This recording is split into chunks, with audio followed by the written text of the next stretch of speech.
Matthew 8. Jesus cleanses a leper. The centurion's fate.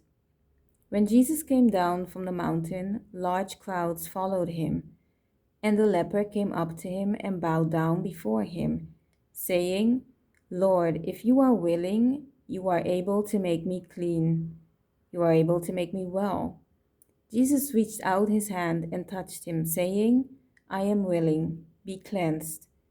Immediately his leprosy was cleansed, and Jesus said to him, See that you tell no one about this, but go show yourself to the priest for inspection, and present the offering that Moses commanded as a testimony, evidence to them of your healing. As Jesus went into Capernaum, a centurion came up to him, begging him for help, and saying, Lord, my servant is lying at home, paralyzed, with intense and terrible tormenting pain. Jesus said to him, I will come and heal him. But the centurion replied to him, Lord, I am not worthy to have you come under my roof, but only say the word, and my servant will be healed. For I also am a man subject to authority of a higher rank, with soldiers subject to me, and I say to one, Go, and he goes, and to another, Come, and he comes, and to my slave, Do this, and he does it. When Jesus heard this, he was amazed and said to those who were following him, I tell you truthfully, I have not found such great faith as this with anyone in Israel. I say to you that many Gentiles will come from east and west and will sit down to feast at the table and enjoy God's promises with Abraham, Isaac, and Jacob in the kingdom of heaven, because they accepted me as Savior. While the sons and heirs of the kingdom, the descendants of Abraham, who will not recognize me as Messiah, will be thrown out into the outer darkness in that place, which is farthest removed from the kingdom. There will be weeping in sorrow and pain, and grinding of teeth in distress and anger. Then Jesus said to the centurion, Go, it will be done for you as you have believed. And the servant was restored to health at that very hour. Peter's mother-in-law and many others healed. When Jesus went into Peter's house in Capernaum, he saw Peter's mother-in-law lying sick in bed with a fever. He touched her hand, and the fever left her, and she got up and served him. When evening came, they brought to him many who were under the power of demons, and he cast out the evil spirits with a word, and restored to health all who were sick, exhibiting his authority as Messiah, so that he fulfilled what was spoken by the prophet Isaiah. He himself took our infirmities upon himself and carried away our diseases. Discipleship tested. Now, when Jesus saw a crowd around him, he gave orders to cast off for the other side of the Sea of Galilee.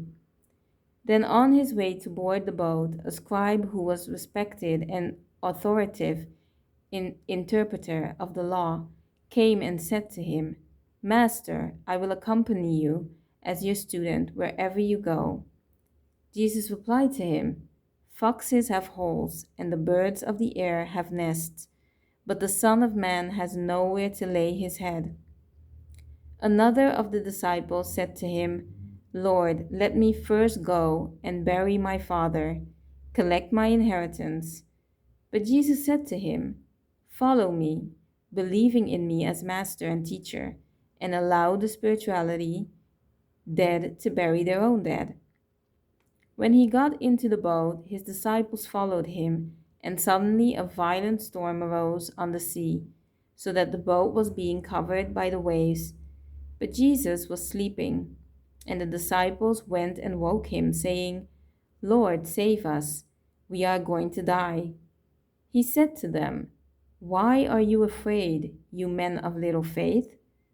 Then he got up and rebuked the winds and the sea, and there was at once a great and wonderful calm, a perfect peacefulness. The man wondered and in amazement, saying, "What kind of man is this, that even the winds and the sea obey him?" Jesus cast out demons. When he arrived at the other side in the country of the Gadarenes, two demon-possessed men coming out of the tombs met him. They were so extremely fierce and violent that no one could pass by that way, and they screamed out, "What business do we have in common with each other, Son of God? Have you come to torment us before the appointed time of judgment?" Some distance from them a large herd of pigs was grazing. The demons began begging him, "If you drive us out, send us into the herd of pigs." And he said to them, "Go." So they came out of the man and went into the pigs, and the whole herd rushed down the steep bank into the sea and died in the water. The herdsmen ran away and went to the city and reported everything, including what had happened to the men under the power of demons.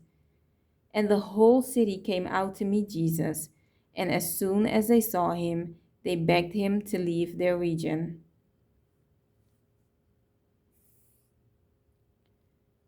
Thank you for joining me on my journey. May God bless you on your journey.